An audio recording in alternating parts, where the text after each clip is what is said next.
ପ୍ରତିବର୍ଷ ଆଶ୍ୱିନ ମାସ ଶୁକ୍ଲପକ୍ଷ ସପ୍ତମୀ ଠାରୁ ଦଶମୀ ପର୍ଯ୍ୟନ୍ତ ମା ଦୁର୍ଗାଙ୍କ ପୂଜା କରାଯାଏ। ଦେବୀ 3 ଦିନ ଧରି ପୂଜା ପାଇବା ପରେ ଦଶମୀରେ ବିସର୍ଜନ ହୋଇଥାନ୍ତି ଓ ପର୍ବପର୍ବାଣିରେ ସାମାଜିକ ଜୀବନକୁ ମଧୁମେହ ଓ ଆମୋଦିତ କରେ। ତାଳଚେର କଙ୍କିଳି ଗ୍ରାମରେ ହୋଇଯାଇଥିବା 73ତମ ଶାରଦୀୟ ଦୁର୍ଗାପୂଜା 3 ଦିନ ଧରି ଆୟୋଜିତ ହୋଇଥିଲା।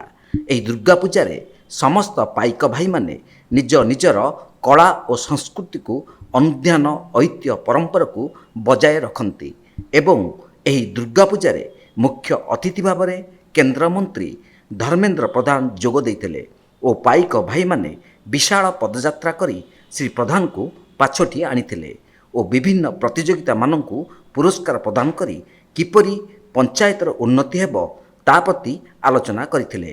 ଏହି ସମାଗମରେ 1000ରୁ ଉର୍ଦ୍ଧ୍ୱ ଲୋକ ଯୋଗ ଦେଇଥିଲେ। ତାଳଚେରରୁ ଉତ୍ତମ ଦାସଙ୍କ ରିପୋର୍ଟ, ତୀର୍ଥକ୍ଷେତ୍ର ଲାଇଭ୍।